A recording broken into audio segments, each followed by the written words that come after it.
problem is called Dad's Cookies. Dad bakes some cookies.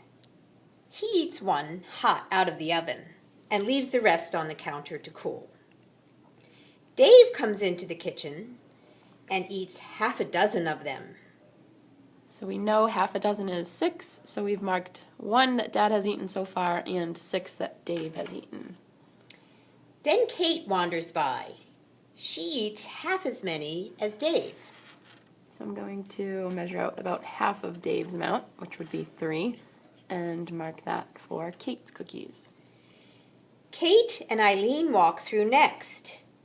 Each of them eats 1/3 of the remaining cookies. So we know that Jim and Eileen have each eaten 1/3 of what's left. So if we kind of ignore what we have so far, looking at this, try our best to measure out thirds to show that Jim and Eileen have each eaten 1/3 of what's remaining.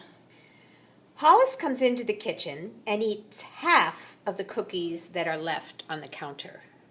So looking at our last third, we know that Hollis has eaten half of that. Last of all, Mom eats just 1 cookie, leaving 1 left for Dad when he returns. So I'm marking Mom's. She had 1, and there's 1 left over.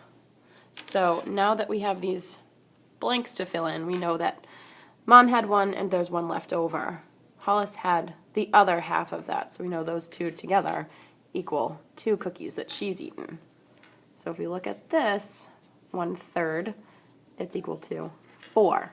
So that gives us the amount for Eileen's cookies and Jim's cookies because they each ate 1/3 of what was left after Kate, Dave, and Dad enjoyed some cookies.